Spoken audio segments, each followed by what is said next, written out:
እግዚአብሔር አምላካችን ለዘላለም የተባረከ ይሁን። እንኳን ለዚህ ቀን ሁላችሁም አደረሳችሁ። የዘላለም አምላክ እግዚአብሔር ለዘላለም ስሙ የተባረከ ይሁን። እንግዲህ ያለፈውን ሳምንት ስናስበው ለሁላችንም የጭንቅ ጊዜ ነበረ። ምክንያቱም ስለ ሀገራችን ስለ ኢትዮጵያ ብዙ ጸልየናል፣ ብዙ አስበናል። የሰማናቸውና በተለያየ ሚዲያዎች ያየናቸው ነገሮች ደግሞ እጅግ ተስፋን የሚያስቆርጡ ነበሩ። ነገር ግን ቢሆንም እግዚአብሔር አምላክ ምድራችንን ኢትዮጵያን መልካም ስላደረገ አሁን የተረጋጋ ነገር ስላለ ሁላችንም እጅግ ደስተኞች እንደሆንን አምናለሁ። እግዚአብሔር አምላካችን የተባረከ ይሁን። የእግዚአብሔር ቃል ሲናገር እስራኤልን የሚጠብቅ አይተኛም አያንቀላፋም ይላል። ጠላት ብዙ ቢያስብም እግዚአብሔር ግን የራሱን ነገር አድርጓል። እግዚአብሔር ብዙዎችን ሀገራችንን ከብጥብጥ ከዚህ በላይ ደም ከመፋሰስ እግዚአብሔር ታድጓል ሀገራችንን። ስለዚህ እግዚአብሔር አምላካችን የተባረከ ይሁን። እንደገና እኛንም ለዚህ ሰዓት ያደረሰን እግዚአብሔር ነው። እግዚአብሔር አምላካችን እናመሰግነዋለን። በእርግጥ በሀገራችን በኢትዮጵያ ስለሞቱ ሰዎች እናዝናለን። ቤተሰቦቻቸው፣ ልጆቻቸው፣ እንደገና እናቶች፣ አባቶች፣ ሕፃናት ሞተዋልና ስለነሱ ደግሞ በጣም አዝነናል ሁላችንም ማለት ነው በደረሰው ነገር። እግዚአብሔር እንግዲህ ለምድራችን ምሕረቱን ያደርግ፣ መሪዎቻችንንም እግዚአብሔር ይባርካቸው፣ እግዚአብሔር በነገር ሁሉ ይርዳቸው። እኛንም ደግሞ የረዳን እግዚአብሔር ያገዘን እግዚአብሔር ሰላምና ጤናን የሰጠን እግዚአብሔር ለዘላለም ስሙ ይባረክ። ሁላችንም አንገቶቻችንን ዝቅ እናድርግና በአምላካችን በእግዚአብሔር ፊት እንጸልያለን። እግዚአብሔር የዘላለም አምላካችን ሆይ በጌታ በኢየሱስ ክርስቶስ ስም ስለዚህ ቀን እናመሰግናለን።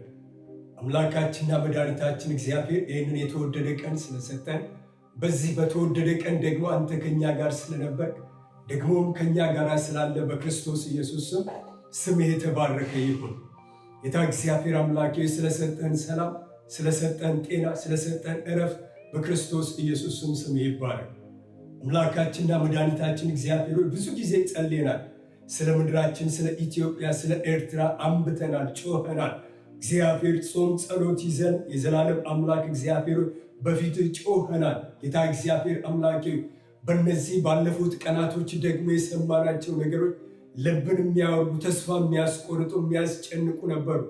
ነገር ግን ጌታ እግዚአብሔር አምላክ እነዛን ቀናቶች አሳልፈ ደግሞ ዛሬ ደግሞ እግዚአብሔር ሆይ ለምድራችን መልካም ቀን ስላደረግ በጌታ በኢየሱስ ክርስቶስ ስም ይባላል። ጌታ እግዚአብሔር አምላኬ ሆይ ለምድራችን ለኢትዮጵያ አሁን እንደታየው አሁን እንደምንሰማው ሳይሆን ነገር ግን ጌታ እግዚአብሔር አምላኬ አንተ የገባህላት የቃል ኪዳን፣ አንተ የገባህላት የተስፋ ቃል አላት። የዘላለም አምላክ እግዚአብሔር አምላኬ ወደዚህ ተስፋ ቃል ስለምታፈጥናት በጌታ በኢየሱስ ክርስቶስ ስም እናመሰግናለን።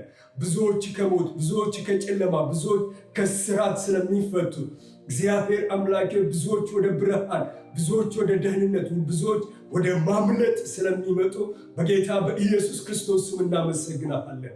ጌታ እግዚአብሔር አምላካችን በእውነት በምድራችን በኢትዮጵያ የሞቱ እጅግ በጣም ብዙ ሰዎች አሉ። ስለነሱ ልባችን አዝኗል። ነገር ግን ጌታ እግዚአብሔር አምላኬ ሰው የሞተባቸው፣ ወላጅ የሞተባቸው፣ ልጆች የሞቱባቸውን ቤተሰቦች እግዚአብሔር ሆይ አንተ እንድታጽናና፣ አንተ ልባቸውን እንድታሳርፍ የዘላለም አምላክ እግዚአብሔር አምላኬ ከአንተ ካልሆነ በስተቀር መጽናናት የለምና አምላካችንና መድኃኒታችን እግዚአብሔር ሆይ ሁሉንም እንድታጽናና፣ እንደገና ደግሞ የወንጌል ብርሃን ወደ ቤታቸው እንዲገባ፣ ጨለማቸው እንዲገፈፍ በጌታ በኢየሱስ ክርስቶስ እንጸልያለን። ጌታ እግዚአብሔር አምላኬ ሆይ የዘላለም አምላክ እግዚአብሔር እናመሰግናለን። ከኛ ጋር ስለነበርክ እናመሰግናለን። አሁንም ደግሞ ጥበቃ በምድራችን ላይ ስለሚሆን በጌታ በኢየሱስ ክርስቶስ ስም እናመሰግናለን። የዘላለም አምላክ እግዚአብሔር ሆይ ከዚህ በኋላም ደግሞ ጠላት ለምድራችን የደገሰው ድግስ ቢኖር በጌታ በኢየሱስ ክርስቶስ ስም እንዲገለበጥ እንጸልያለን። ያሰበው ሐሳብ ያቀደው እቅድ ቢኖር በጌታ በኢየሱስ ክርስቶስ ስም ከንቱ እንዲሆንበት እንጸልያለን። ነገር ግን ጌታ እግዚአብሔር አምላኬ አንተ ልቀህ፣ አንተ ከብረህ፣ አንተ ደምቀህ እንድትታይ በጌታ በኢየሱስ ክርስቶስ እንጸልያለን። የዘላለም አምላክ እግዚአብሔር ሆይ ምድራችንን ለሚመሩ፣ ምድራችንን ለሚያስተዳድሩ እግዚአብሔር ሆይ ጥበብ እና እውቀት እንድትሰጣቸው እንጸልያለን። የኤርትራን ምድር እንድታስብ፣ በኤርትራ ምድር የታሰሩትን ቅዱሳን ወንድሞችና እህቶቻችንን በኢየሱስ ክርስቶስ ስም እጅህን እንድትዘረጋላቸው እግዚአብሔር አምላክ የወህኒውን በር በክርስቶስ ኢየሱስም እንድትከፍትላቸው እንጸልያለን። የኤርትራንን ሕዝብን ባለበት ስፍራ በክርስቶስ ኢየሱስም ባርክ። ጌታ ሆይ እናመሰግናለን፣ እናከብረሃለን። ከእኛ ጋር ስለነበርክ ስም ይባረክ። አሁንም ከእኛ ጋር ስለምትሆን እናመሰግናሃለን። ክብር ሁሉ ለአንተ ይሁን፣ በጌታ በኢየሱስ ክርስቶስ ስም አሜን። ጌታ እናመሰግናለን። ማስታወቂያዎችን ነግራችሁና ከዚያ ወደ እግዚአብሔር ቃል የምንሄድበት ጊዜ ይሆናል። ዛሬ ማታ ማለት ነው ጁላይ 5 2020 ከ7 ፒኤም እስከ 8 ፒኤም እንደገና አሁንም ስለ ፋሚሊ ማናጅመንት የምንማርበት ጊዜ ይሆናል። ይሄ ትምህርት ይቀጥላል። ጁላይ 12 ከዛ ጁላይ 19 ለ3 ሳምንት የሚቀጥል ነው። ይህ ስልጠና ወይም ሴሚናር የሚሰጠው በፕሮፌሰር ጥበበ እሸቴ አማካኝነት ነው ማለት ነው። ምናልባት ባለፈው 2 ሳምንት የነበራቸው ስለ ፋሚሊ ማናጅመንት ጋብቻን በተመለከተ ወይም ደግሞ ቤተሰብን ባልና ሚስት እንደገና ደግሞ ወላጆች ከልጆች ጋር ያለንን ኮሚኒኬሽንን በተመለከተ በዶክተር ሙላቱ በጣም ከአይምሮ በላይ የሆነ ጥሩ የስልጠና ጊዜ እንደነበርና እንደተማርን ሁላችሁም አይታችኋል። አሁን ከዛሬ ጀምሮ በሚኖረን ጊዜም ደግሞ እንደዚሁ እግዚአብሔር አምላክ ያስተምረናል፣ ያስታጥቀናል፣ እንዴት አድርገን ከልጆቻችን ጋር አብረን መኖር እንዳለብን ማለት ነው። እንዲሁ ደግሞ የፊታችን አርብና ቅዳሜ ጁላይ 10 እና ጁላይ 11 በተመሳሳይ በእግዚአብሔር ፊት በጾምና በጸሎት የምንወድቅበት ጊዜ ይሆናል።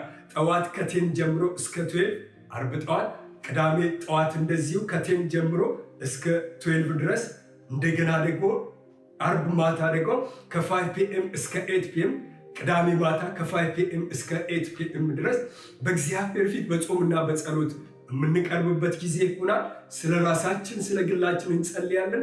ስለ ቤተ ክርስቲያን እንጸልያለን። ስለ ምድራችን ኢትዮጵያ እንጸልያለን። ስለ ኤርትራ እንጸልያለን። ስለ አሜሪካ እንጸልያለን። ስለ መላው ዓለም ደግሞ በእግዚአብሔር ፊት የምንጮህበት ጊዜ ይሆንናል ማለት ነው።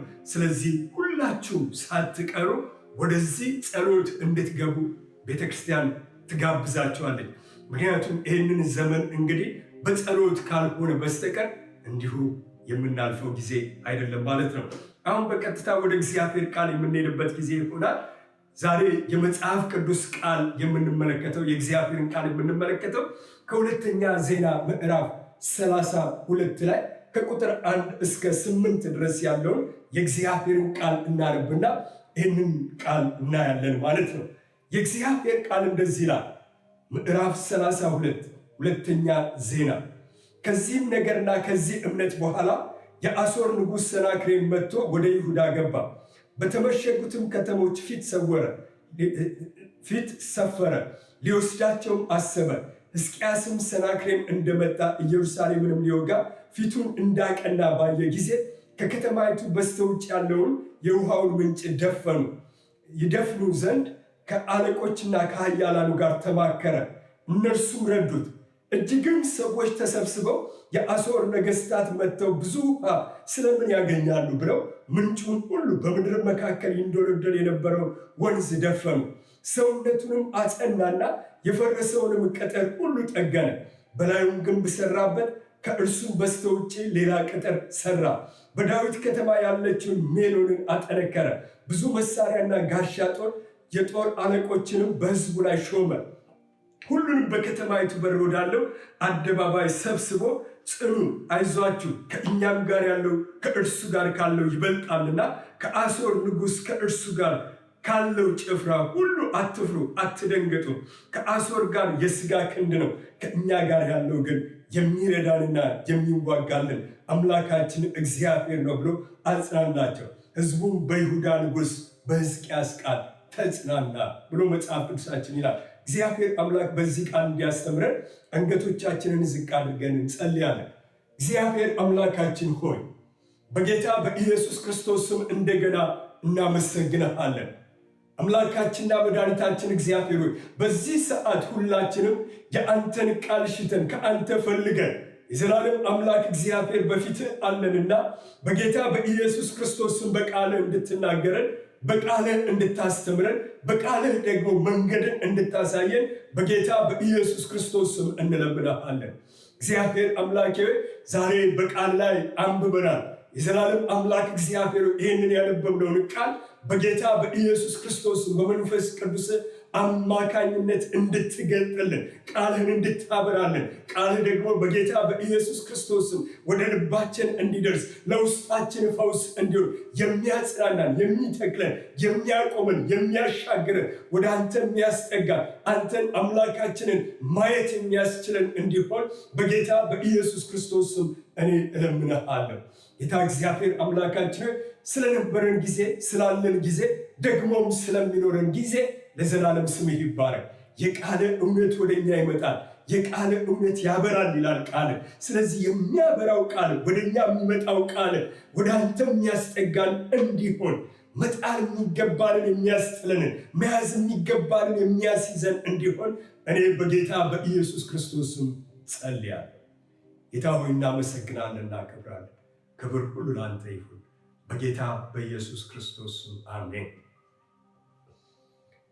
እግዚአብሔር አምላካችን የተባረከ ይሁን። ሁለተኛ ዜና አሁን አንብቤላችኋለሁ። ምዕራፍ 32 ከቁጥር 1 እስከ 8 ያለው የእግዚአብሔርን ቃል የምንመለከትበት ጊዜ ይሆናል። ርዕሱን መተባበር ብየዋለሁ። ከማን ጋር ነው የምንተባበረው? የእግዚአብሔርን ቃል እናያለን ማለት ነው። እንግዲህ ጎዶሎ ነገሮችን እየሸፈኑ ወደ እግዚአብሔር መጠጋት የአንድ አማኝ ትልቅ ስራው ነው። ሁሉም ሁልጊዜ አማኝ ሲባል ምን አለበት መሰላቸው? ክፍተት አለበት፣ ጎዶሎ አለበት፣ ያልሞላ ነገር አለበት። ነገር ግን እነዚህ ነገሮች እየሞላ ወዴት ነው የሚሄደው ብለን ስንል እርስ በርሱ ይተሳሰራል። ከዛ ደግሞ የሰማይ አምላክ እግዚአብሔርን ያያል ማለት ነው። እንግዲህ በዛሬው በመጽሐፍ ቅዱስ ክፍላችን ላይ የምንመለከተው ስለ ሕዝቅያስና ስለ ሰናክሬም የእግዚአብሔርን ቃል እንመለከታለን። የሰናክሬም አካሄደን በምንመለከትበት ጊዜ የዚህ የመጽሐፉ ጸሐፊ ሲገልጠው ምን አለ መሰላችሁ? ከዚህም ነገርና ከዚህ እምነት በኋላ ብሎ ይላል። ቁጥር 1 ላይ ስንመለከተው የአሦር ንጉሥ መጥቶ ወደ ይሁዳ ገባ፣ በተመሸጉትም ከተሞች ፊት ሰፈረ፣ ሊወስዳቸው አሰበ እያለ የእግዚአብሔር ቃል ሲናገር እንመለከታለን። እንዲህ ይላል፣ ከዚህ ነገርና ከዚህ እምነት በኋላ ብሎ ሲል ከየትኛው ነገርና ከየትኛው እምነት በኋላ ብለን ስንለው ሕዝቅያስ ከተሳካለትና ከተከናወነለት በኋላ ወደ ላይ ማለትም ምዕራፍ 11 ላይ ቁጥር 20 እና 21 ስናነበው እንደዚህ ይላል፣ ሕዝቅያስም በይሁዳ ሁሉ እንዲህ አደረገ፣ በአምላኩም በእግዚአብሔር ፊት መልካምና ቅንን ነገር እውነትንም አደረገ። ስለ እግዚአብሔር ቤት አገልግሎት በጀመረው ስራ ሁሉ በሕጉና በትእዛዙ አምላኩን ለመፈለግ በፍጹም ልቡ አደረገው፣ ተከናወነለትም ብሎ ይላል። ሕዝቅያስን በምንመለከተው ጊዜ የእግዚአብሔርን ቃል ስንመለከት የተሳካለት የተከናወነለት ሰው ነበር። ነገሮች ሁሉ ውብ የሆኑለት ሰው ነበረ። ስለዚህ እግዚአብሔርን በፍጹም ልቡ ለመከተል ምክንያት ሆኖታል ማለት ነው። ስለዚህ ሕዝቅያስን በምንመለከትበት ጊዜ እግዚአብሔርን በፍጹም ልቡ ከተከተለ በኋላ የራሱን ሕይወት ለጌታ ከሰጠ በኋላ እግዚአብሔር መንገዶችን ሁሉ ሲያቀናለት እንመለከታለን። መንገዱን ያቀናለት ከምን የተነሳ ነው ብለን ስንል ከአምላኩ ከእግዚአብሔር ጋር ከነበረው ህብረት የተነሳ ነው ማለት ነው። ስለዚህ ይሄንን የተመለከተው የአሦር ንጉሥ ሰናክሬም ደግሞ በሕዝቅያስና በይሁዳ ላይ ሲነሳ እንመለከታለን። ለምንድን ነው በጥላቻ በቅናት በቁጣ በይሁዳና በሕዝቅያስ ላይ መነሳትን የፈለገበት ምክንያት ብለን ስንል እነዚህ ሰዎች የተሳካላቸው ሰዎች ስለነበሩ ነው ማለት ነው። ሰናክሬም ያደረገው ነገር ምንድን ነው ብለን ስንል ይሁዳን ወረረ ይላል የእግዚአብሔር ቃል። ከዛ የተመሸጉትን ከተሞች ከበበ ይላል። የራሱ ሊያደርጋቸው አሰበ ብሎ ይላል። እንደተሳካለን እግዚአብሔር ነገሮችን ሁሉ መልካም እንዳደረገለት ባየ ጊዜ በቅናት፣ በጥላቻ፣ በቁጣ ወደ ሕዝቅያስ እየገሰገሰ ሲመጣ እንመለከታለን። የመጣው ለምንድን ነው ብለን ስንል የመጣው ለፍቅር አይደለም። ሰራዊቱን አሰልፎ ነው የመጣው። የመጣው ለምንድን ነው ብለን ስንል ወረራ ሊያደርግ ነበር የመጣው። የእሱ ምኞቱ ምን ነበረ ብለን ስንል ይሁዳ እንደተሳካላቸው፣ እግዚአብሔር እንደጎበኛቸው፣ እግዚአብሔር እንዳሳረፋቸው ባየ ጊዜ ለምን አረፉ? ለምን ተሳካላቸው? ለምን ደግሞ ተከናወነላቸው? ብለው በጥላቻ የመጣበት ጊዜ ነበረ። ሰናክሬም እግዚአብሔር ያደረገላቸውን ነገር አያውቅም ነበር። ምን እንዳደረገላቸው እግዚአብሔር አያውቅም። ነገር ግን አንድ ነገር ያውቃል፣ እንደተከናወነላቸው ያውቃል። ነገር ግን እግዚአብሔር እንዴት እንዳከናወነላቸው አያውቅም ነበርና የእግዚአብሔርን ቃል እናነባለን። በዚህ በምዕራፍ 32 ላይ ከቁጥር 13 እስከ 14 ስንመለከት የእግዚአብሔር ቃል እንደዚህ ይላል። እኔና አባቶቼ በምድር አሕዛብ ሁሉ ያደረግነውን አላወቃችሁምን? የምድርንስ ሁሉ አሕዛብ አማልክት አገራቸው ከእጄ ያድኑ ዘንድ በውኑ ተቻላቸውን? አምላካችሁንስ ከእጄ እናንተን ለማዳን ይችል ዘንድ አባቶቼ ካጠፏቸው ከአሕዛብ አማልክት ሁሉ ሕዝቡን ከእጄ ያድን ዘንድ የቻለ ማን ነው? እያለ ይናገራል። እግዚአብሔርን ሰናክሬም ያስቀመጠው እንዴት ነው መሰላችሁ? እግዚአብሔርንና በጣም የብዙ ሺህ አገር አማልክትን አንድ ላይ አስቀመጣቸውና ያወዳድራቸው ጀመረ። እስኪ ተመልከቱ ይላቸዋል ለእስራኤል ልጆች፣ ማን ነው እሱ አገሩን ያስጣለ አምላክ? እስኪ ተመልከቱ ይላቸዋል። የትኛው አማልክት ነው እኔ መጥቼ ለጦርነት ወጥቼ የትኛው አማልክት ነው ረድተውት እኔ ከመውረድ ከማሸነፍ የታደገው የትኛው ነው ብሎ ይላቸዋል። ስለዚህ እግዚአብሔርን ምንድን ያደረገው ብለን ስንል እሱ ከዚህ በፊት ከወረራቸው አማልክቶች ከእነሱ እንደ አንደኛው አድርጎ ነው ያስቀመጠው። እግዚአብሔር ትልቅ መሆኑን፣ እግዚአብሔር ብርቱ መሆኑን ይህንን ነገር አልተረዳም ነበር። ነገር ግን እነዚህ ሰዎች በእግዚአብሔር ላይ እንደሚታመኑ እርግጠኛ ነበረ ማለት ነው። ስለዚህ የሕዝቅያስ ስኬት ከእግዚአብሔር እንደሆነ በፍጹም ምን አላደረገም? አላወቀም ነበር። ከራሳቸው የሆነ ነገር መስሎት ነበር። ሕዝቅያስ የተሳካላቸው በራሳቸው ጦረኞች፣ በራሳቸው ኃያላን፣ በራሳቸው ጉልበተኞች ሆነው ያሸነፉ መስሎት ነበረ። ነገር ግን አልነበረም። እንደዛ አይደለም። ከራሳቸው የሆነ መስሎት። ስለዚህ ምን ማድረግ ፈለገ? ወረራ ማድረግ ፈለገ። የተመሸጉትን ከተሞች መውሰድ ፈለገ። ምሽግ የሆኑ ከተሞችን እነርሱን ደግሞ የራሱ ማድረግ ፈለገ። የራሱ ማድረግ የፈለገበት ጊዜ ነበርና ሀሳቡና ምኞቱ ግን የማን ነበረ ብለን ስንል የሰናክሬም የራሱ ነበረ ማለት ነው። ሰናክሬም አርፎ መቀመጥን እየቻለ ጦርነትን የፈለገ ሰው ነው። ጦርነቱ ከማን ጋር ነው ብለን ስንል ጦርነቱ ከሕዝቅያስ ጋር አይደለም። ነገር ግን የእግዚአብሔርን ቃል ስንመለከተው ምዕራፍ 32 ቁጥር 13 እና 14 አሁን እንዳነበብኩላችሁ ጦርነቱ ከሕዝቅያስ ጋር አይደለም። ጦርነቱ ከይሁዳ ሰዎች ጋር አይደለም። ጦርነቱ ግን ከሰማይ አምላክ ከእግዚአብሔር ጋር መቅጠም የፈለገ ይመስላል ማለት ነው። ጠላት ሁልጊዜ ሰዎች በእግዚአብሔር መንገድ ላይ ሲሆኑ ወይም ደግሞ ሰዎች በሕይወታቸው ሲሳካላቸው፣ እግዚአብሔርን ሲፈሩ፣ በቅድስና ሲኖሩ፣ በጽድቅ ሲኖሩ፣ ነገሮቻቸው ሁሉ ከእግዚአብሔር ጋር መልካም መስሎ ሲታይ ያን ጊዜ ጠላት አይፈልግም፣ በፍጹም አይፈልግም።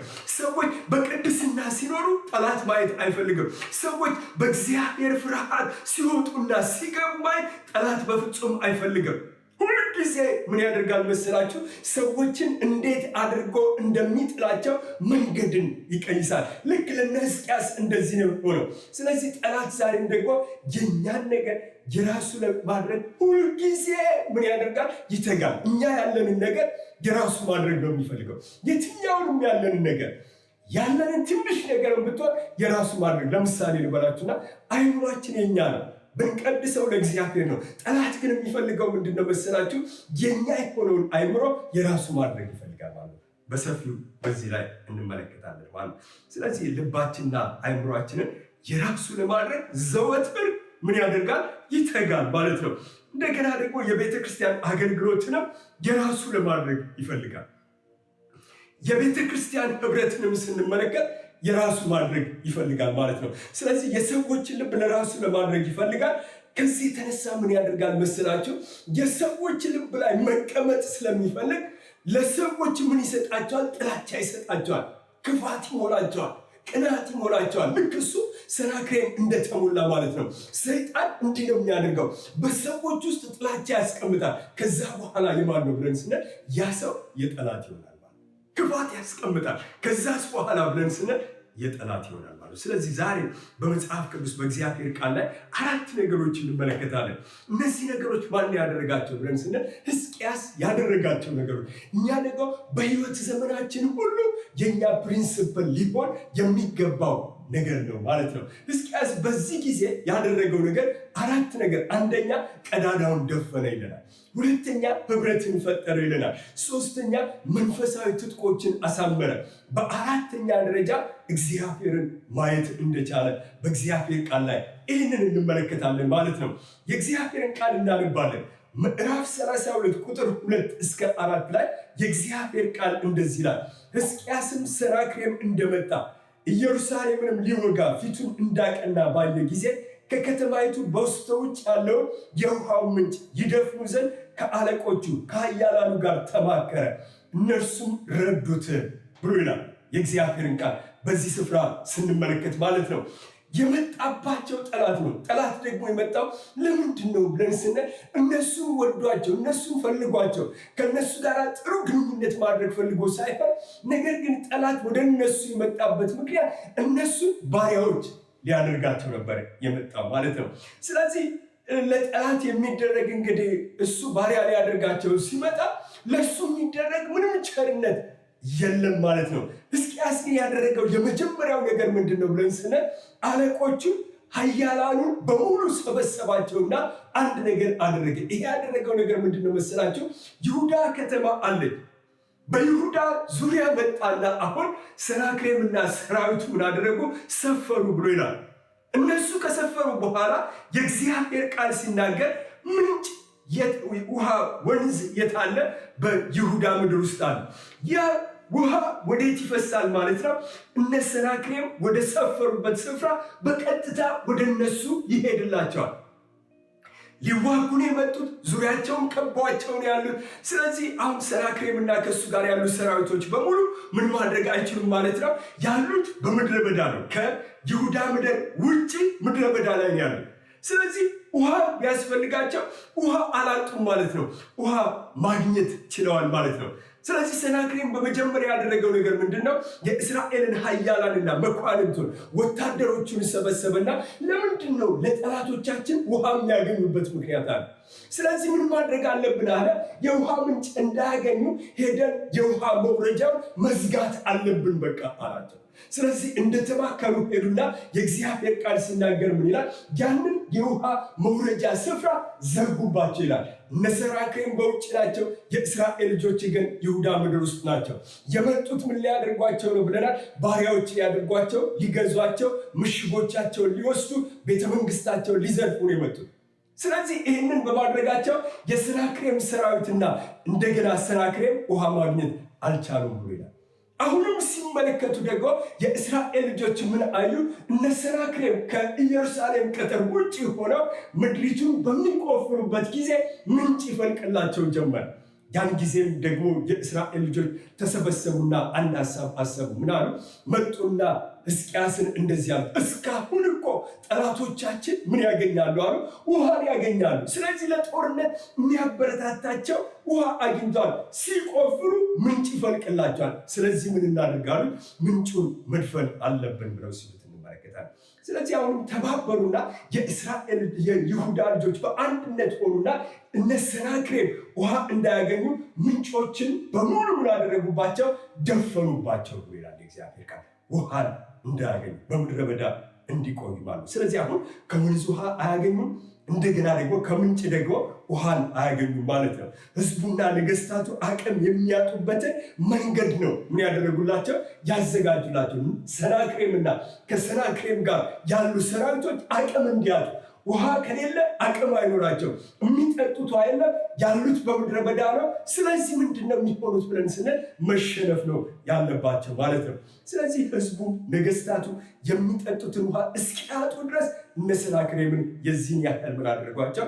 መቷቸው ማለት ነው። ስለዚህ በህይወት ዘመናችን እነዚህ ሰዎች ያደረጉት ነገር ምንድን ነው ብለን ስንል ጠላቶቻቸው ወደ እነሱ እንዳይገቡ ግራውንዶቻቸውን ሁሉ ሲያጠፉባቸው እንመለከታለን። መንደርደሪያ የሚሆናቸው ያ ወንዝ ነበረ፣ ወንዙን ገደቡባቸው። አሁንም መግቢያ የሚሆናቸው የምንጩ ውሃ ነበረ፣ ምንጩን ደፈኑባቸው። ስለዚህ ምንም ግራውንድ የላቸው ከማን ጋራ? ከይሁዳ ሰዎች ጋራ ህብረት ለማድረግ ወይ ደግሞ እነሱን ገብተው ለመውረር የሚያስችል አቅም የላቸው ማለት። ዛሬ እኛ በህይወት ዘመናችን ለጠላት ግራውንድ የምንሰጠው እኛ ራሳችን ቅዱሳን እኛ ነን። መንደርደሪያ የምንሰጠው መግቢያ ቀዳዳ ምን እናደርግለታለን? እንከፍትለታለን። ሕዝቅያስና ከሕዝቅያስ ጋር የነበሩ ሰዎች ያንን ዘጉበት። ዛሬ ክርስቲያኖች ደግሞ ለጠላት ትንሽ መስመር ነው የምንከፍትለት። ያቺ በከፈትንለት ምን ያደርጋል? ይገባል ማለት ነው። ስለዚህ ጠላት ሁልጊዜ የሚፈልገው ምንድን ነው ብለን ስንል በጣም ትንሽዬ ነገር ነው እኛን ለማሸነፍ። በጣም ትንሽ ነገር ነው የሚፈልገው። ያችን ነገር ኖ ብለን ካላልን በስተቀር እኛን ለማሸነፍ ጉልበትና አቅም ያገኛል ማለት ነው። ነገር ግን አንድ ነገር ብናደርግ አሁን እንዳይመጣ ወደኛ ግራውንዱን ብንመታበት ጉልበት አያገኝም። ልክ ሕዝቅያስ ምንድን ያደረገው? ለነሰናክሬም ግራውንድ የሚሆናቸው ውሃውን ከመታባቸው በኋላ ምንጩን ካደረቀባቸው በኋላ ምንም ለማሸነፍ ጉልበትና አቅም አላገኙም። መግቢያ አላገኙ፣ መንደርደሪያ አላገኙ ማለት ነው። ለምሳሌ በመጽሐፍ ቅዱሳችን ላይ የእግዚአብሔርን ቃል በምንመለከትበት ጊዜ ሔዋንን ስንመለከት እግዚአብሔር ያላቸው ነገር ነበር። ይህ ያላቸው ነገር ምን ነበረ? በኤደን ገነት መካከል ካለው ዛፍ ምን እንዳታደርጉ እንዳትበሉ ብሎ ነበር። ነገር ግን ሰይጣን በእባብ ተመስሎ መጣና ከእሷ ጋር ውይይት ሲጀምር በሯን ምን አደረገችለት? ከፈት አደረገችለት። ስለዚህ የእግዚአብሔር ቃል ሲናገር ምን አለ? ሔዋንን ማሸነፍ ቻለ።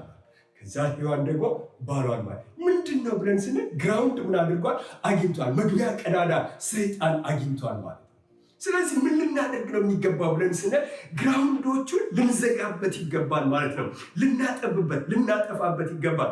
ሌላ አንድ የእግዚአብሔርን ቃል በምንመለከትበት ጊዜ መላእክቶቹ ወደ ሎጥ ቤት ዘፍጥረት ምዕራፍ 18 ላይ በመጡበት ጊዜ ሎጥ ዙሪያውን የቤቱን ከበቡበት ይላል። የአገሩ ሰዎች ወደ አንተ ቤት እንግዶች ገብተዋልና አውጣቸውና ከነሱ ጋር መገናኘት እንፈልጋለን ብሎ ሲል ኖ አላቸው። አይሆንም አለ። ግን ሎጥ ምን አደረገ መሰላችሁ? አንድ ክፍተት ከፈተላቸው። ምን አለ? እንደዚህ አለ፣ ኖ በቃ እኔ ቤት የገቡትን እንግዶች እናንተ ልትነኳቸው በፍጹም አይገባም። ነገር ግን አንድ ነገር አደርጋለሁ አለ። 2 ሴት ልጆች አሉ፣ ወንድ አያውቁም። እነሱን አውጥቼ እሰጣቸዋለሁ፣ እናንተ እንደፈለጋችሁ አድርጉባቸው ብሎ አለ። በጣም የሚገርመው ግን የእግዚአብሔር መላእክቶች ሎጥ በሰጠው ግራውንድ አልተስማሙም። ስለዚህ ምን አደረጉ ይላል የእግዚአብሔር ቃል?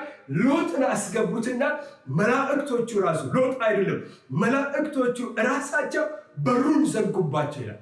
ከዛ ሌሊቱን በሙሉ በሩን ቢፈልጉት ዙሪያውን ቢዞሩ ሊያገኙት በፍጹም አልቻለም። ለምን? ግራውንድ የሚሆናቸውን ነገር አሳጥተዋቸዋልና። ስለዚህ ዛሬ እኛ በህይወት ዘመናችን ጠላት ሁልጊዜ የሚፈልገው ምንድን ነው ብለን ስንል ትንሽ ምክንያት ይፈልጋል። ትንሽ ምክንያት ለጠላት በአእምሯችን በር የምንከፍትለት እኛ ትንሽ በቃ እንክፈትለት፣ እንሸነፋለን። ሐሳቡን ካስተናገርንለት ምን አድርገናል ማለት ነው? በር አግኝቷል፣ መንደርደሪያ አግኝቷል ማለት ነው። ስለዚህ ምንድነው ማድረግ ያለብን ብለን ካለ እምቢ ብለን ካልነው ጠላት እኛ ጋር አይደርስም፣ አያሸንፈን። ግን ለማሸነፍ ትልቅ ነገር አይፈልግም ጠላት። በጣም ትንሽ ሐሳብ ነው ወደ አይምሯችን ምን የሚያደርገው የሚወረውረው። ወደ ሔዋን በጣም ትንሽ ነገር ነው። እግዚአብሔር ምን አላችሁ ነው ያላት። ክፉ ነገር እኮ አልተናገረም፣ መጥፎ ነገር እኮ አልተናገረም። ነገር ግን የእግዚአብሔርን ስም ጠርቶ ምንድን ነው ያላችሁ ነው ያላት። ቀና አሳቢ፣ መልካም አሳቢ መስሎ ነው የመጣው። ብዙ ጊዜ ሐሳቦች ወደ አይምሯችን ይመጣሉ። ከጓደኛ ይመጣሉ፣ ከዘመድ ይመጣሉ፣ ከምንቀርባቸው ሰዎች ይመጣሉ። እነዛ ሐሳቦች ግን የሚያንጹ ሐሳቦች ላይሆኑ ይችላሉ። የሚመጡት ሐሳቦች ሁሉ ደግሞ የእግዚአብሔርን ስም ተጠቅሰው ስለሆነ ብዙ ጊዜ አይምሯችንን እናደርጋለን፣ እንከፍታለን። መንደርደሪያ ለጠላት ምን እናደርጋለን? እንሰጠዋለን ማለት። ስለዚህ ለጠላት አቅም የምናሳጣው እኛ ነን። ለጠላት ደግሞ አቅም የምንሰጠው ደግሞ እኛ ነን ማለት። አቅም የምናሳጣው እንዴት ነው ብለን ስንል አይምሯችንን ኖ አልቀበልም ብለን ስል ነው። ግን አይምሯችንን ስንከፍተው መግቢያ ቀዳዳ አገኘ ማለት ነው። ስለዚህ እነ ሰናክሬም ያደረጉት ያንን ነበረ ማለት ነው። ምንጭ ከተደፈረ ምንም ግራውንድ አይኖረውም ጠላት። ግራውንድ ካጣ እኛ በህብረት እጅ ለእጅ ብቻ ሳይሆን ልብ ለልብ ከተያዘ በፍጹም ጠላት የሚገባበት አያገኝም ማለት ነው። ስለዚህ ግራውንድ ብለን ስንል እንግዲህ ምናልባት ሐሜት ሊሆን ይችላል፣ ወሬ ሊሆን ይችላል፣ ጥላቻ ሊሆን ይችላል። ይሄ ካለ ጠላት ጉልበት አለ። ለምን? ግራውንድ አግኝቷል፣ መግቢያ አግኝቷል ማለት ነው። አንዳንድ ጊዜ ኃጢአት የሚመስለን የቱ ነው መሰላችሁ? መናገር ብቻ ይመስለናል። አይደለም። መስማትም በራሱ እንኳን ለሰይጣን ምን ይሰጠዋል? ግራውንድ ይሰጠዋል፣ መግቢያ ቀዳዳ ይሰጠዋል ማለት ነው። ይሄ ነው የመጀመሪያው ሕዝቅያስ ያደረገው ግራውንዱን ነው ምን ያደረገበት ያጠፋባቸው። ስለዚህ ጉልበት ማግኘት አልቻለም ማለት ነው። ዛሬ እግዚአብሔር እንደዚህ እንድንሆን እኛ ይርዳል። በሁለተኛ ደረጃ ምንድን ነው ያደረጉት ብለን ስንል የእስራኤል ልጆች ሕዝቅያስ ያደረገው ነገር ህብረትን የፈጠረው ቃሉን እናንብበው። ምዕራፍ 3 ቁጥር 5 ላይ የእግዚአብሔር ቃል እንደዚህ ይላል፣ ሰውነቱንም አጸናና የፈረሰውንም ቅጥር ሁሉ ጠገነ፣ በላዩም ግንብ ሰራበት፣ ከእርሱም በስተውጭው ሌላ ቅጥር ሰራ፣ በዳዊትም ከተማ ያለችውን ሜሎንን አጠነከረ፣ ብዙ እያለ ይቀጥላል። ይህንን ነገር ይነግረናል። ሁለተኛ ያደረገው ነገር ሰናክሬም ምንድን ነው? የመጀመሪያው ድፍን ነው ያደረገባቸው። በሁለተኛ ደረጃ ምንድን ያደረገው ብለን ስንል ጠላቶቻቸው መጥተዋል፣ ዙሪያቸውን ከቧቸዋል። ወደ እነሱ ሊገቡ ነው፣ ባሪያዎች ሊያደርጓቸው ነው፣ አሸንፈው ሊገዟቸው ነው፣ ምርኮኞች ሊያደርጓቸው ነው። በራሳቸው በአገራቸው በሚኖሩበት በተቀመጡበት በተወለዱበት ባደጉበት ከአባቶቻቸው በወረሱት ውርስ ተሸናፊዎች ሊያደርጓቸው። ስለዚህ ለዚህ ምክንያቱ የመጀመሪያው ብያቸዋለሁ፣ ግራውንድ ነው የከለከሏቸው። በሁለተኛ ምንድን ያደረጉት ብለን ስንል ቅጥር ነው የቀጠሩት ይላል የእግዚአብሔርን ቃል ስንመለከት። ስለዚህ እነዚህ ሰዎች ያደረጉት እንግዲህ መዝጋትን መድፈንም ጥሩ ነው። ከተማይቱን ባለው ነገር ሁሉ ደግሞ ሲያጠናክሩ እንመለከታለን። የሰራው ነገር ሁሉ ለምንድን ነው ብለን ስንል ለጠላት ተስፋ የሚያስቆርጥ ነበር። የፈረሰው ቅጥር ነበር። ስለዚህ ይህንን የፈረሰ ቅጥር ሁልጊዜ ምን ያደርጋል? ለጠላት የሚመች ነው። ቅጥር ሲፈርስ ነው ውሻ፣ ጅብም፣ ሌባ ወደ ቤት ውስጥ ሰተት ብሎ ምን የሚያደርገው የሚገባው። ነገር ግን ቅጥሩ በስነ ስርዓት የተቀጠረ ከሆነ ውሻ መግባት አይችልም፣ ጅብ መግባት አይችልም፣ ሌባ መግባት አይችልም፣ ምንም ነገር ሊገባ አይችልም ማለት። ምናልባት እዚህኛ አሁን ያለንበት የምናመልክበት ቤተክርስቲያን ውስጥ አይታችሁ ከሆነ በየትኛው አቅጣጫ ቢመጣ ማንም ሰው መግባት የማይችልበት፣ በሮቹ እንዳያቸዋቸው ወደ ላይ ከከፍታቸው የተነሳ ለማየት የሚያስፈሩ ናቸው። በጣም ግዙፎች ናቸው። በጣም ትልልቆች፣ ዙሪያው የታጠረ ነው። ምንም ነገር የማይገባበት ነው፣ በር ካልተከፈተ በስተቀር ማለት ነው። እና ልክ የእስራኤል ልጆች የሚያደርጉት ነገር ምንድን ነው ብለን ስንል እንደዚሁ ተመሳሳይ ነገር ያደረጉት፣ እንዳይገባ ግን ምን አድርገዋል? ዘግተዋል ማለት ነው። ስለዚህ የፈረሰ ቅጥር ያለበት ቤት እንኳን አይታችሁ ከሆነ ቤቱ በጣም የሚያምር ቤት፣ በጣም ቪላ ቤት የሆነና ነገር ግን ቅጥሩ የፈረሰ ከሆነ ያንን ትልቁን ቪላ ቤት የፈረሰው ቅጥር ምን ያደርጋል? ውበቱን ያሳጠዋል ማለት ነው። ውበቱን ያሳጣል። ስለዚህ ሰዎች ልክ ቤቱን ሰርተው ሲጨርሱ፣ በተለይ እዚህ ሀገር አይታችሁ ከሆነ ቤቱ ሲሰራ ቅጥር የለውም። ቅጥሩ ምንድን ነው ብለን ስለ ዙሪያው በሽቦ ነው የሚታጠረው። በሽቦ ነው ዙሪያውን ይታጠርና ቤቱ ይሰራል። አንዴ ይፈርሳል ቅጥሩ፣ በሌላ ጊዜ ይሰራል፣ አሁን ይፈርሳል። ልክ ግን ቤቱ ተሰርቶ ሲያልቅ ግን በጣም ጸዳ ባለ ቅጥር ዙሪያውን የሚያደርጋል ይቀጠራል ማለት፣ ሌባ እንዳይገባበት ተደርጎ ይሰራል ማለት። ልክ እንደዚሁ በይሁዳ ዘንድም ደግሞ የፈረሰ ቅጥር ነበርና ሕዝቅያስ ያደረገው ነገር ምንድን ነው ብለን ስንል ህዝቡን ሰበሰበ፣ ህዝቡን አጽናናና ኑና አሁን ዙሪያችንን ቅጥር ምን እናደርጋላቸው እንቅጠር ብሎ ሲላቸው ነው። ቅጥርን ማደስ ብቻ አይደለም፣ ነገር ግን የበለጠ እንዲጠናከር ነው ያደረጉት። ቢያንስ ስንት ጊዜ እንደቀጠሩት ታውቃላችሁ? ኢየሩሳሌምን ይሁዳና ሕዝቅያስና ከሕዝቅያስ ጋር ያሉ ሰዎች ይሁዳን በ3 ጊዜ ነው የቀጠሉት። እንደዚህ ይላል የእግዚአብሔር ቃል ሲናገር፣ ሰውነቱን አጸናና የፈረሰውንም ቅጥር ሁሉ ጠገነ ይላል አንድ ጊዜ። ከዛ ደግሞ በላዩ ደግሞ ይልና እንደገና ደግሞ ሁለተኛ ግንብ ሰራ ብሎ ይላል። ሶስተኛ ደግሞ ከእርሱም በስተውጭ ደግሞ ሌላ ቅጥር ሰራ ይላል። ተመልከቱ፣ አንዷን የይሁዳን አገር ኢየሩሳሌምን ስንት ጊዜ ነው የሰራት መሰላችሁ? ስንት ቅጥር ነው የሰራው? 3 ቅጥር ነው የሰራው። መጀመሪያ አንዴ ሰራ፣ ሁለተኛ ሰራ፣ እንደገና ደግሞ ሶስተኛ ስራ። ስለዚህ ጠላት በፈለገው መንገድ ቢመጣ ወዴት አይመጣም ማለት ነው? ወደ ኢየሩሳሌም ሊገባ በፍጹም አይችልም ማለት ነው። ለምንድን ነው ብለን ስንል ዙሪያቸውን በቅጥር ስለቀጠሩ ማለት። ስለዚህ ጠላት ከሩቅ ሲያይ በፊት አጮልቆ ማየት ይችል ነበር። ኢየሩሳሌም ውስጥ ምን እንዳለ፣ ይሁዳ ውስጥ ምን እንዳለ አስተካክሎ ምን የቱ ጋር እንዳለ ማየት ይችል ነበር። አሁን ግን በተአምር ምን ማድረግ የማይችልበት ማየት የማይችልበት ጊዜ ላይ ደረሰ። ማየት የማይችሉበት ቦታ ላይ ደረሱ። አሁን በፍጹም ማየት አይችሉም ማለት ነው። ይህም ብቻ አይደለም። በዚያ መካከል ደግሞ እንደገና ምንድን ያደረገው ይላል? ማማ ሰራ ይላል። ከፍ ያለ ምንም ያደርግ መጠበቂያ ማለት ነው። ከፍ ያለ ነገሥት ላይ ይህን እናገኘዋለን። ማማ ሰራ፣ ወደ ላይ ከፍ ያለ ማማ የሚባለው እንግዲህ ድሮ ምናልባት ኢትዮጵያ ውስጥ ስንኖር ታስታውስ እንደሆነ ድሮ ቀበሌ አካባቢ የቀበሌ ጥበቃዎች ምን ያደርጉ ነበረ? ቀበሌውን ሲጠብቁ ከፍ ያለ የቆርቆሮ ቤት ይሰሩና ከዛ በኋላ በአራቱም አቅጣጫ መስኮት ያደርጋሉ። በሰሜን፣ በደቡብ፣ በምስራቅና በምዕራብ ያደርጉና ከዛ በኋላ ማን ከየት በኩል እንደመጣ ማየት ይችላል። በአራቱም አቅጣጫ ምን አይነት ሰው እንደመጣ በደንብ አድርገው መከታተል ይችላል። ልክ እነ ሕዝቅያስም ደግሞ ያደረጉት ነገር ምንድነው? በሶስት ቁጥር ከቀጠሩት በኋላ በመጨረሻ ላይ ያደረጉት ነገር ምንድነው? ማማ ነው የሰሩት። ከፍ ያለ ስፍራ ሰሩና ከዛ በኋላ ጠላት ቤትም በኩል ቢመጣ በደንብ አድርገው ምን ያደርጋሉ? ማየት የሚችሉበት ሆነ ማለት። ስለዚህ ቅጥር ምንድን ነው ብለን ስንል በመጽሐፍ ቅዱሳችን ላይ ቅጥር ማለት ህብረት ማለት፣ ህብረት በጣም ወሳኝነት ያለው ነገር። ህብረት ማለት እንግዲህ ምንድን ነው ብለን ስንል ሰዎች ተያይዘን የምንቆምበት ነው ማለት ነው። ጠላት ሁልጊዜ የሚመቸው ምንድን ነው መሰላችሁ ብያቸዋለሁ። የፈረሰ ቅጥር ካለ ለጠላት ይመቸዋል። ነገር ግን የጠነከረ ህብረት ካለ ግን ለጠላት በፍጹም ምን አድርገው አይመቸውም ማለት ነው። የፈረሰ ቅጥር፣ የፈረሰ ህብረት ሁሉም ምን ያደርጋል? ይገባበታል ማለት ነው። ሁሉም ነገር ይገባበታል። የፈረሰ ህብረት ካለ ለሁሉም ምን የሚያደርግ ነው?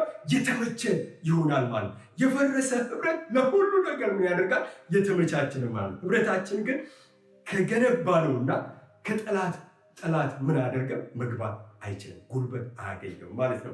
የእግዚአብሔር ቃል ለዚህ ነው ሲናገር መጽሐፍ ቅዱሳችን ምን አለ? የመንፈስን አንድነት ለመጠበቅ ምን አድርጉ አላቸው? ትጉ አላቸው። ኤፌሶን ምዕራፍ 4 ላይ ለኤፌሶን ሰዎች ይህንን ያላቸው የመንፈስን አንድነት ለመጠበቅ ትጉ አላቸው። ቅጥር ስሩ አላቸው። ቅጥር ሁኑ ብሎ ሲላቸው እንመለከታለን። ስለዚህ ሕዝቅያስ ቅጥር ብቻ አይደለም የሰራው ብለናል። ነገር ግን ማማ ነበር የሰራው። ኢሳይያስ ምዕራፍ 21 ላይ የእግዚአብሔርን ቃል በምንመለከትበት ጊዜ ስለ ማማ ይናገራል። ስለ ማማ በሚናገርበት ጊዜ ማማ ላይ የሚወጣ ሰው ከፍ ብሎ ይቀመጣል። ከዛስ በኋላ ብሎ ሲል ከየት አቅጣጫ ጠላት እንደመጣ አተኩሮ ያያል ብሎ ይላል። ይሄ የምን ምሳሌ ነው? መጽሐፍ ቅዱሳችን ሲናገር ኢሳይያስ 21 ላይ የማላጅ ወይም ደግሞ የጸሎት ሰው አድርጎ ያስቀምጧል።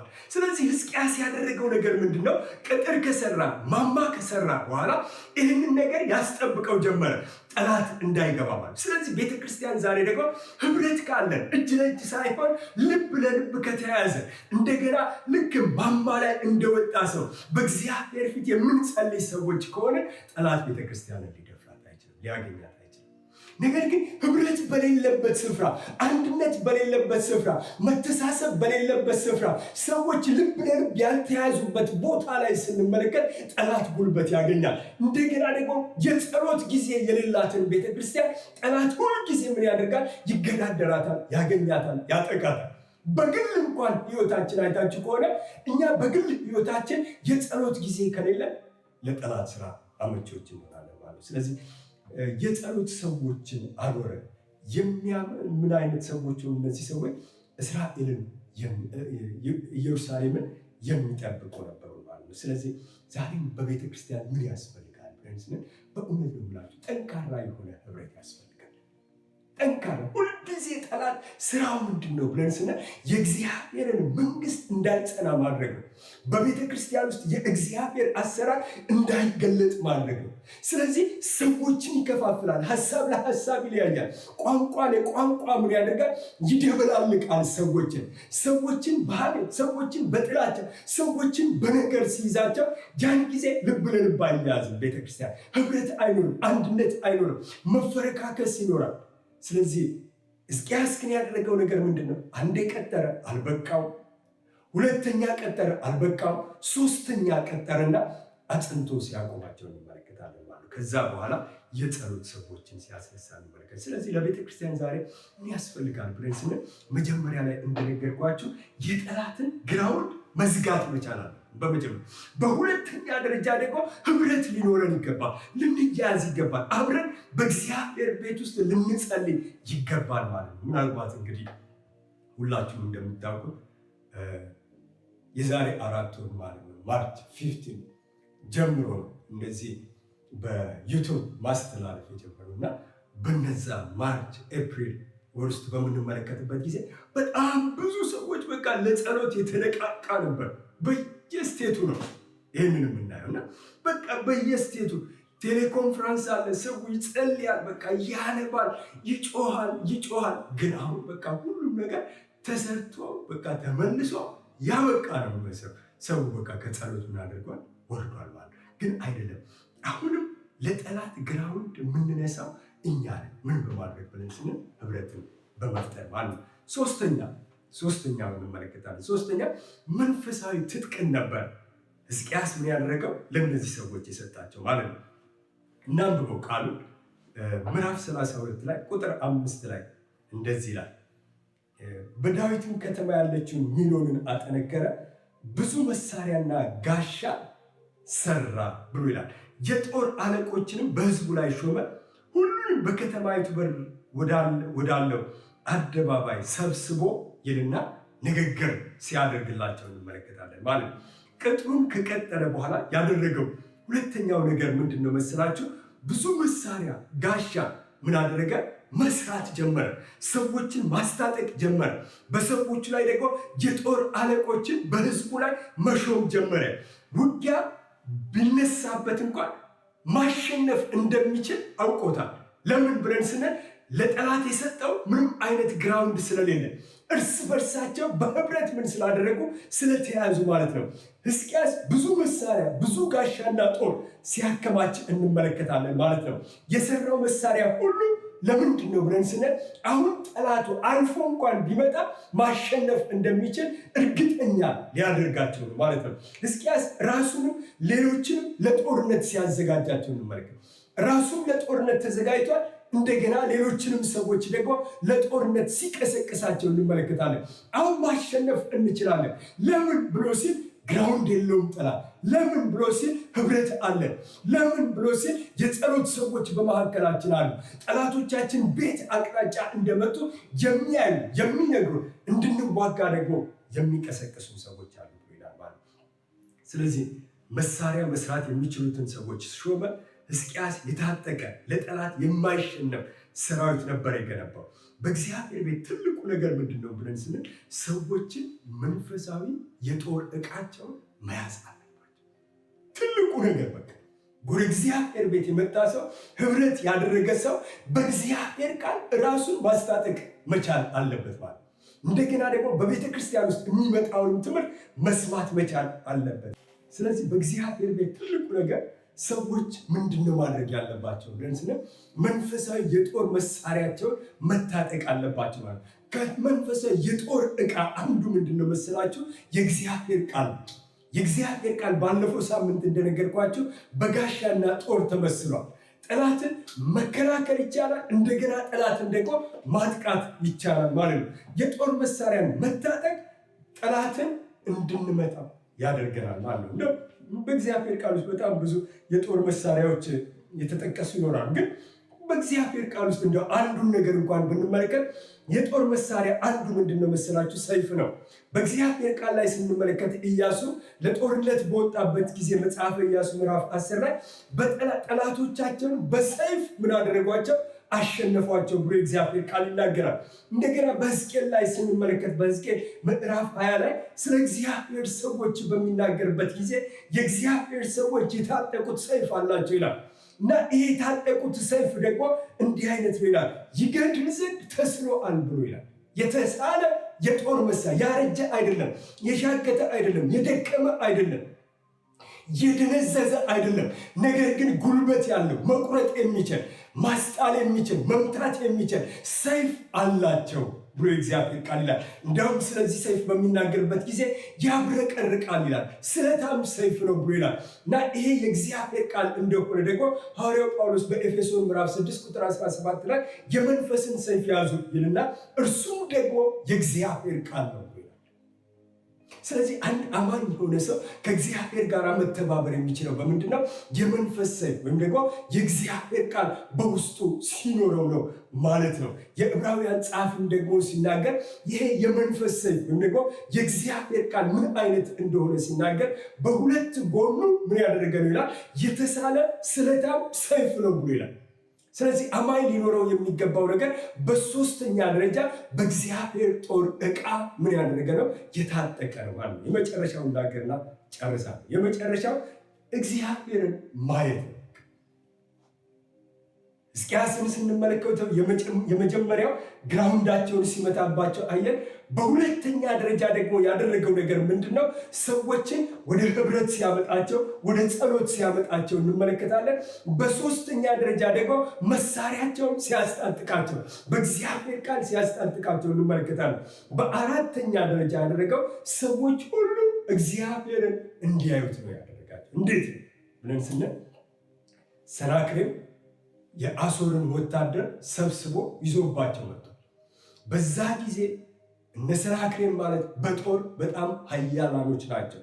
ኃያላኖች፣ የተፈሩ ሰዎች፣ እንደገና ደግሞ በጣም ጀግና የሆኑ ሰዎች፣ እውቅና ያላቸው ሰዎች ናቸው። እሱ ራሱ ምዕራፍ 13 ላይ ሲናገር እኔና አባቶቼ በምድር አሕዛብ ሁሉ ያደረግነውን አላወቃችሁምን? የምድርስ ሁሉ አሕዛብ አማልክት አገራቸውን ከእጅ ያድኑ ዘንድ በእውነት ተቻላቸውን ብሎ ይላል። ስለዚህ ሕዝቅያስን በምንመለከትበት ጊዜ በጦርነት በጣም የተሳካለት ሰው ነበር። በጣም ጠላቶቻቸውን ያሸነፈ ሰው ነበር። በጣም ምርኮ የበዘበዘ ሰው ነበር። የብዙ አማልክቶች የብዙ አገራት አማልክቶችን ደግሞ የሰባበረ ሰው ነበር። እስከዚህ ድረስ ሕዝቅያስ ማለት ጉልበት ያለው፣ ሰናክሬም ማለት ጉልበት ያለው፣ አቅም ያለው፣ በጣም ኃይለኛ የነበረ ሰው፣ የሚፈራ ሰው፣ የተከበረ ሰው ነበር።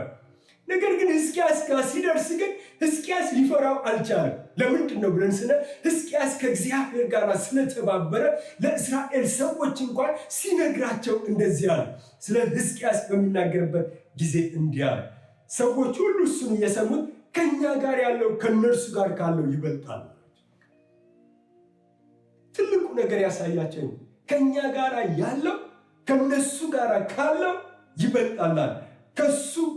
ከአሦር ንጉሥ ጋር ያለው አለ የሥጋ ክንድ ነው፣ ከኛ ጋር ግን ያለው የሰማይ አምላክ እግዚአብሔር ነው። ክብር ለእግዚአብሔር ይሁን።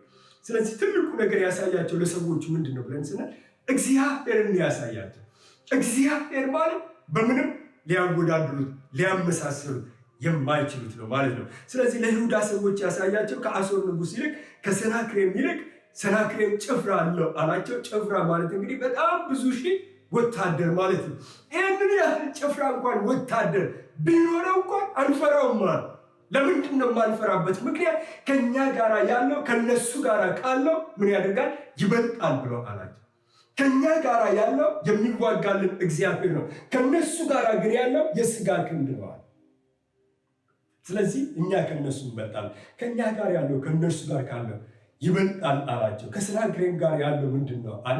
የሥጋ ክንድ ነው አለ። የሥጋ ክንድ ከሆነ ምንድን ነው ብለን ስንል የሚዘል፣ የሥጋ ክንድ ከሆነ የሚሸነፍ፣ የሥጋ ክንድ ከሆነ ጉልበቱ የሚከዳው፣ የሥጋ ክንድ ይሄ ነው ማለት ጉልበት የሌለው፣ አቅም የሌለው፣ ጉልበቱ ውስን፣ አቅሙ ውስን የሆነ ነው ማለት ነው። ከሕዝቅያስ ጋር ግን ያለውን ሲያሳያቸው ከሰናክሬም ጋር ካለው ምን ያደረገ ነው? የበለጠው የሰማይ አምላክ እግዚአብሔር ነው ማለት ነው። ስለዚህ ነው ከኛ ጋር ያለው አላቸው የሚረዳንና የሚዋጋልን የሰማይ አምላክ እግዚአብሔር ነው ብሎ አላቸው። ሕዝቅያስ በመጀመሪያ ደረጃ እንግዲህ በራሱና በሰራው ነገር እንዲታመን አላደረገው።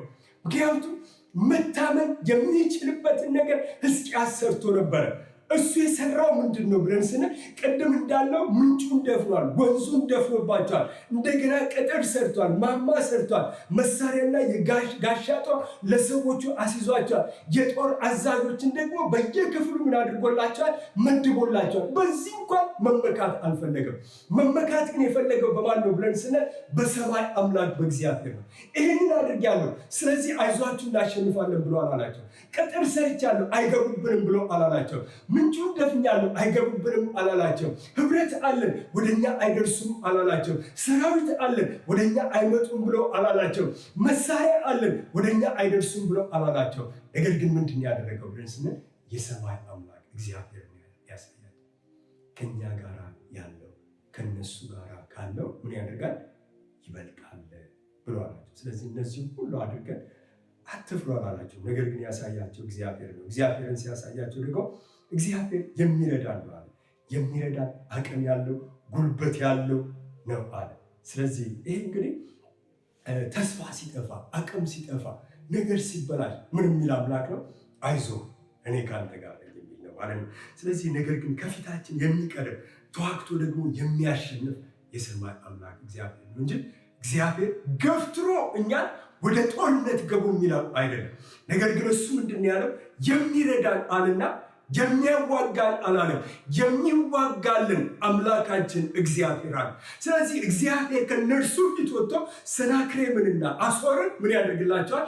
ይዋጋላቸዋል ማለት ነው። በሕዝቡ ልብ ውስጥ ሰናክሬም የሳለው ምንድን ነው ብለን ስንል የስጋ ክንድ ደካማ እንደሆነ እግዚአብሔር ግን ብርቱ እንደሆነ በሰው ልብ ውስጥ የራሱን ስራ ማስቀመጥ አልፈለገም። ነገር ግን ማስቀመጥ የፈለገው ማንም ነው መሰላችሁ? የሰማይ አምላክ እግዚአብሔርን ሊረዳቸው የሚችል እርሱ ነውና። ስለዚህ የራሱን ስራ የራሱን ስኬት ቢያስቀምጥ ምናምን ብሏት ማሸነፍ አይችሉም ነበር። ነገር ግን ማሸነፍ የሚችሉት ከእግዚአብሔር የተነሳ ነው። በመጨረሻ ማጠቃለያ እንግዲህ ተሐድሶ ማድረግ የፈለገ ሰው ሕዝቅያስ ማለት ለሌሎች ሰዎች መኖርን ያሳየ ሰው። መኖር ማለት ምን ማለት እንደሆነ ለሌሎች ሰዎች ያሳየ ነው። መኖር ማለት እንዴት እንደሆነ ዘጋግቶ ምንጭን ዘግቶ ወደ አእምሯችን የሚመጣው ክፉን ነገር መጥፎን ነገር ምን አድርጎ ዘግቶ እንደገና ከቅዱሳን ጋር እጅ ለእጅ ሳይሆን ልብ ለልብ ተሳስሮ ህብረት እንደሆነ እንደገና ደግሞ ተጽዕኖ ፈጥሮ ሰዎችን ወደ እግዚአብሔር ወዳየላቸው ቦታ ይዟቸው የመጣ ሰው በሰዎቹ ላይ ተናግሮ ሰርቶ አሳይቶ ማለት ነው። ምንጩ ሲደፈር እናንተ ሂዱና ድፈኑ አላላቸው። ወንዙ ሲዘጋ እናንተ ዝጉ አላላቸው። ነገር ግን እሱ ራሱ ሕዝቅያስ ሄዶ ምንጩን ወንዙን ከደፈኑት ሰዎች አንዱ እርሱ። ቅጥሩ ሲሰራ ደግሞ ቅጥሩን አብሮ የሰራ ሰው ነው። መሳሪያ ሲታጠቁ ደግሞ አብሮ ያስታጠቀ የታጠቀ ሰው ነው ማለት። ስለዚህ ለነሱ አይደለም የተው ራሱን እዛ ስፍራ ላይ ነበረ ማለት ነው። ስለዚህ ከዚህ የተነሳ ምን አደረገ? በሰዎች ሁሉ ላይ ተጽዕኖ ሲፈጥርባቸው ወደ እግዚአብሔር ሀሳብ፣ ወደ እግዚአብሔር ዓላማ፣ ወደ እግዚአብሔር ፈቃድ ሲያመጣቸው እንመለከታለን ማለት ነው። እንግዲህ እንዲህ ከሆነ ሕዝቅያስ አገልግሎቱን ሲጀምር ያደረገው የመጀመሪያ ነገር ምንድነው? በሩን ከፈተ አለ። ከዛስ በኋላ ብለን ስንል የኃጢአት መስዋዕት፣ የሚቃጠል መስዋዕት፣ የምስጋናን መስዋዕት አቀረበ ብሎ ይላል። ከዚህ በፊት የነበረው ክፍል ላይ ስንመለከት በሩ መክፈቱ ምንድነው ብለን ስንል ለእግዚአብሔር ፈቃድ፣ እግዚአብሔር ለሚለው ነገር፣ እግዚአብሔር ለሚናገረው ነገር አሜን ብሎ ራሱን ያዘጋጀ ሰው ነው ማለት ነው። ስለዚህ ዛሬ እኔና እናንተ ወገኖች በሮቻችንን እንክፈት። ለምንም አንክፈት። በቃ ለከንቱ ነገር፣ ለክፉ ነገር፣ ምንም ነገር አንክፈት። በቃ ለማን እንክፈት መሰላችሁ? ለሰማይ አምላክ ለእግዚአብሔር እንክፈት። እግዚአብሔር ከኛ ጋር መሆኑን ያን ጊዜ እናያለን ማለት ነው። ዛሬም እኔና እናንተ ቅዱሳን በራችንን ለአምላካችን ለእግዚአብሔር እንክፈት። ከአእምሯችን ለእግዚአብሔር የማይመቸውን ነገር ሁሉ ከአእምሯችን ምን እናደርግ? እናውጣ። ምክንያቱም ያ ማለት አሁን ለጠላት ግራውንድ እየሰጠ ነው። እኔ ከሰው ተጣልቼ ያልጣልኩት ቂም ካለ ውስጤ የቋጠርኩት ቂም ነገር እንኳን ካለ በእውነት ነው የምላቸው ጠላት አሁን ግራውንድ አግኝቷል። እኔን ማሸነፍ ይችላል።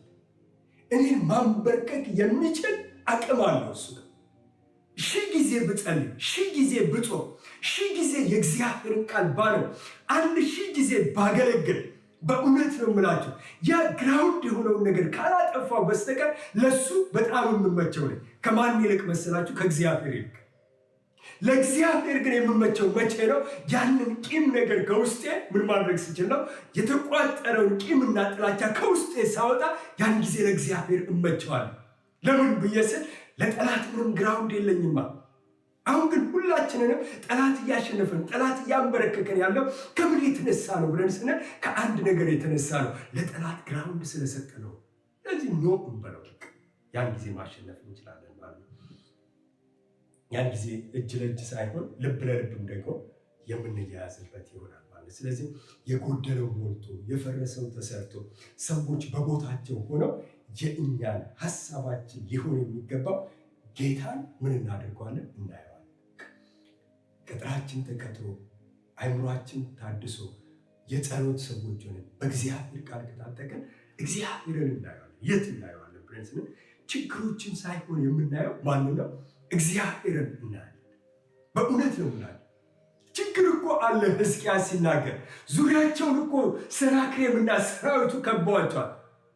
ነገር ግን ማድረግ የሚገባውን ነገር አንድ በአንድ ስላደረገ ዙሪያቸውን የከበቧቸው ጠላቶቻቸውን አይደለም የሚያየው ማንን ነው መሰላችሁ? የሰማይ አምላክ እግዚአብሔርን እኮ ነው። ዙሪያው እኮ በችግር የተከበበ ነው። ኢየሩሳሌም እኮ በጠላቶቻቸው ተከቧል። ነገር ግን ማየት የቻለው ማንን ነው ብለን ስለ የሰማይ አምላክ እግዚአብሔርን ነው።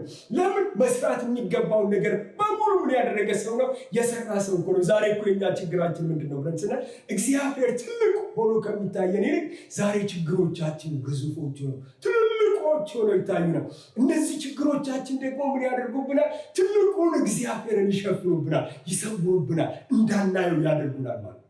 ሕዝቅያስ ግን ትልቁ እግዚአብሔር እንዲታይ ያደረገ ሰው ነው። ምን አድርጎ ብለን ስንል ፕሮሰሱን ጠብቆ ሄዶ ማለት ነው። ደፍኖ ምንጮችን ወንዞችን ዘግቶ እንደገና ደግሞ ቅጥር ቀጥሮ ማድረግ የሚገባውን ነገር ሁሉ ካደረገ በኋላ ለሰዎች ያሳያቸው ጠላቶቻቸውን አይደለም። ለሰዎቹ ግን ያሳያቸው ማንን ነው ብለን ስንል ታላቁን ገናናውን ብርቱን የሰማይ አምላክ እግዚአብሔር ነው ማለት። ስለዚህ ዛሬ ችግሮቻችን ሳይሆን እግዚአብሔር ትልቅ ሆኖ እንዲታዩን በእነዚህ መንገዶች እንሄድ ማለት። ሁሉም ካስተካከለን በኋላ ትልቁ እግዚአብሔርን እናየዋለን ማለት። ለምንድን ነው ዛሬ ችግሮች በቤታችን፣ በቤተ ክርስቲያን፣ በሀገራችን፣ በዓለም ሁሉ ግዙፍ ሆነው የሚታዩት ብለን ስንል መደፈን የሚገባቸው ነገሮች ስላልተደፈኑ፣ ቅጥሮች ስለፈረሱ፣ እንደገና ደግሞ ሰው የእግዚአብሔርን ቃል ምን ስላደረገ ነው? ስላቃለለ፣ ስለናቀ ነው ማለት። ይህን ግን ብናስተካክል በቤታችን በቤተ ክርስቲያናችን ከፍ ብሎ የሚታይ ማነው? የሰማይ አምላክ እግዚአብሔር ማለት ነው። ምናልባት እንግዲህ ሰሞኑን በምድራችን ላይ የሆነውን ነገር ሁላችሁም አይታችኋልና በጣም የሚያሳዝን ነገር ነው። ልብ ብላችሁ ከሆነ ድሮ ሰው እግዚአብሔርን ይፈራው ከነበረው ይልቅ ስለ እግዚአብሔር የነበረው ፍርሃት እየቀነሰ እየቀነሰ እየቀነሰ በአንድ በኢትዮጵያ ብቻ አይደለም እኮ በዓለም ሁሉ ነው የምንመለከት። አመፅ ጉልበት እያገኘ አመፅ ጉልበት እያገኘ እየሄደ ነው። በቃ እየጨመረ አመፅ እየሄደ ነው። ትናንትና ከትላንት ወዲያ ያንን ነገር ስናገረው ነበር። አሁን እኮ በዚህ ወር እኮ ነው፣ ባለፈው ወር እኮ ነው አይደል? እዚህ ሀገር ፕሮቴስት ተደረገና ሐውልቶች መሰባበር ጀመሩ። የአንዳንድ ሰዎች በአመፅ መሰባበር ጀመሩና ዩሮፕ ቀዳል። የሚገርማችሁ በምን ፍጥነት ደግሞ ኢትዮጵያ ውስጥ እንኳን ሄዶ ሰዎች ሐውልት መስበር ጀመሩ። ከዛ በፊት እኮ አልተደረገም። ግን ምን ያህል ፈጣን እንደሆነ ጥፋትን ስትመለከቱት፣ አመፅን ስትመለከቱት ምን ያህል ፈጣን እንደሆነ ተመልከቱ። ለምንድን ነው ብለን ስንል የሰው ክፋት እየጨመረ ስለመጣ ነው። ወንድሞቼና እህቶቼ ቅዱሳን፣ እኔ ዛሬ እላቸዋለሁ ለጠላት ግራውንድ ምንም አትስጡ። በአይምሯችሁ ምንም ክፉ ነገር አትያዙ። ያ ነገር አያነጽም፣ ያ ነገር አይጠግንም፣ ያ ነገር ወደ በረከት አያመጣም።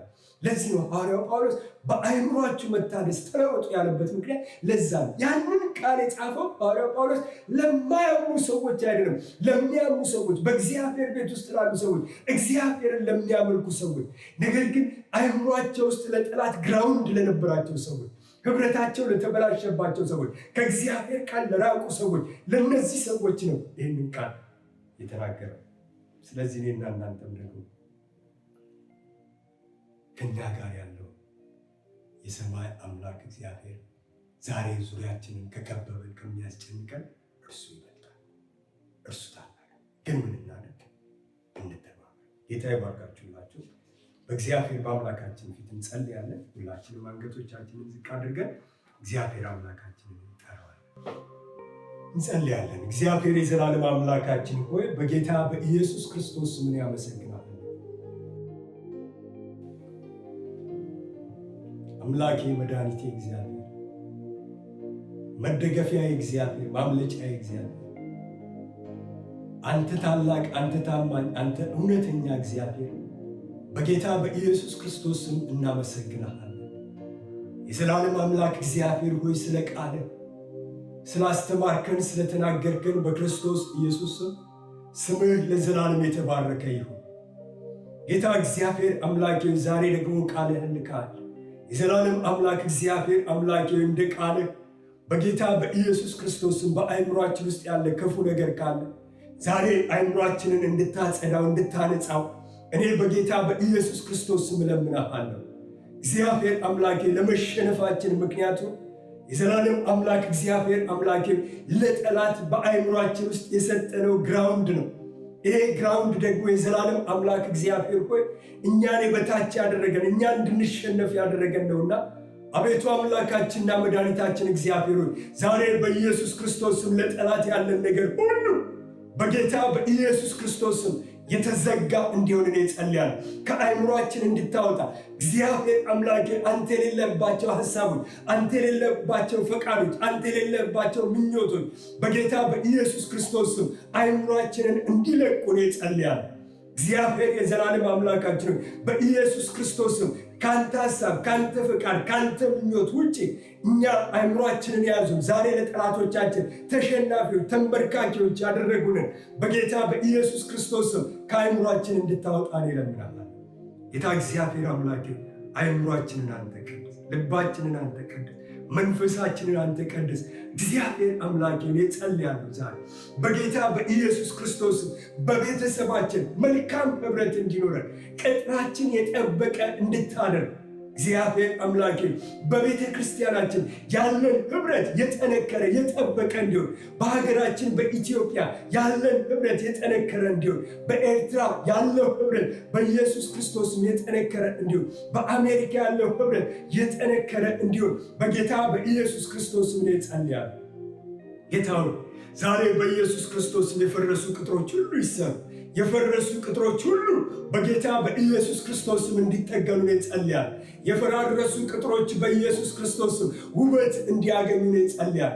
ቅዱሳን በቃልህ እንዲታጠቁ፣ ለቃልህ እንዲነሱ የዘላለም አምላክ እግዚአብሔር በቃልህ ጸንተው እንዲቆሙ በጌታ በኢየሱስ ክርስቶስም እለምንሃለሁ። እግዚአብሔር አምላኬ ከዚህ ሁሉ በላይ ደግሞ የጠራህንን የመረጥከንን አንተን ማየት እንድንችል፣ አንተን ስናይ የከበበን ችግርን ማሸነፍ እንችላለን፣ መወጣት እንችላለን።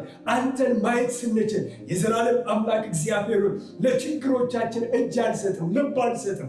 በጌታ በኢየሱስ ክርስቶስም እግዚአብሔር አምላኬ ወደ አንተ ፊታችንን ማቅናት እንድንችል አንተ እርዳን። ጌታ ሆይ እናመሰግናለን። አምላካችን ስለነበረን ጊዜ ስም ይባረክ። አንተ ስለባረከን ስም ይባረክ።